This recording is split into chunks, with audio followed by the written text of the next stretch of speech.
Hi friends. So last week வந்து நம்ம bachelors biryani try பண்ணி பார்த்தோம். ஸோ இந்த வீக் சைட் டிஷ் வந்து ட்ரை பண்ணலான்னு இருக்கோம். இங்கே பார்த்தீங்கன்னா வந்து நாங்கள் மஷ்ரூம் வச்சுருக்கோம்.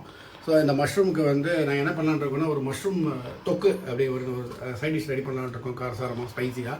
ஸோ அதனால் கூட கொஞ்சம் அந்த மஷ்ரூமோட ப்ளஸ் சேர்த்து நம்ம வந்து உருளைக்கிழங்கும் நம்ம கொஞ்சம் லைட்டாக கட் பண்ணி வச்சுருக்கோம். அதையும் சேர்த்து ஆட் பண்ணால் கொஞ்சம் நல்லாயிருக்கும்னு ஒரு ஐடியா. பட் ட்ரை தான். இதை நான் உங்களுக்கு வந்து எப்படி பண்ணுங்கிறத காட்டுறேன், பாருங்கள் எப்படி இருக்குன்னு பார்க்கலாம். செம்மையாக இருக்க போது வாங்க. எண்ணெய் நம்ம வச்சுருக்கோம், காய வச்சுருக்கோம். இதில் ஃபஸ்ட்டு வந்து கொஞ்சம் கடுகு போட்டுக்கலாம், ஜீரகம். கடுகு கொஞ்சம் நல்லா வெடித்து வருது பாருங்கள். ஸோ அப்படியே நம்ம ஜீரகமும் சேர்த்து போட்டுக்கிறோம். ட்ரை பண்ணலாம். வெங்காயத்தை வந்து போட்டு வதக்க போகிறோம். பச்சை மிளகா 2 பச்சை மிளகா எடுத்துருக்கேன் காரத்துக்கு. கொஞ்சம் இஞ்சி பூண்டு பேஸ்ட்டு. ஸோ இஞ்சி தனியாக கட் பண்ணி நீங்கள் நறுக்கி வச்சுட்டாலும் சரி, இந்த மாதிரி பேஸ்ட்டாக வச்சுட்டாலும் சரி. ஸோ இதை கொஞ்சம் போட்டுக்குங்க. இஞ்சி பூண்டு பேஸ்ட்டு போட்டாலும் கொஞ்சம் டேஸ்ட்டுக்கு பூண்டு நிறைய பேர் விரும்புவாங்க, கொஞ்சம் நல்லாயிருக்கும் வாய்க்கு. ஸோ அதனால் கொஞ்சம் பூண்டு, கொஞ்சம் குழம்பு பொடி, கரம் மசாலா பொடி. கலர் வேணும்னு நினச்சிங்கன்னா காஷ்மீரி பொடியை கொஞ்சம் லைட்டாக யூஸ் பண்ணிக்கோங்க. இந்த மஞ்சள் பொடி,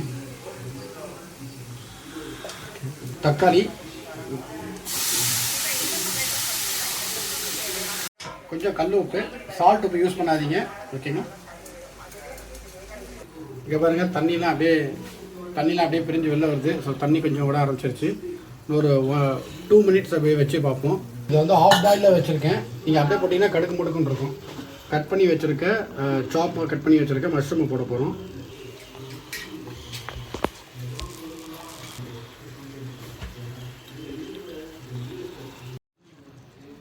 ஸோ எப்படி வந்துட்டுருக்க பாருங்கள்.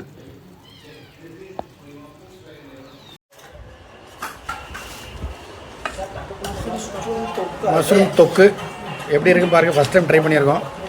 தொக்கு மாதிரி தெரியல, வெஜ்ஜீஸ் மாதிரி இருக்குங்க. வெஜ்ஜீஸ் இது ஒயிட் ரைஸும் வசதி சாப்பிட்டுக்கலாம், சப்பாத்தி தொட்டுக்கலாம், கிரேவி மாதிரி. பாருங்க, செமையாக இருந்திருக்கு. தம் பிரியாணி. வா, mushroom them biryani with mushroom தொக்கு. நீங்களும் ட்ரை பண்ணி பாருங்கள், சூப்பராக இருக்கும். செஃப் நீங்கள் சொல்லுங்கள், நீங்கள் தான் பெரிய செஃப் வீட்டுக்கு.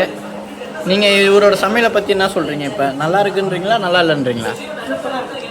சூப்பராக இருக்குதா? எப்படி இருக்கு? கரெக்டாக சொல்லுங்கள். சூப்பர்.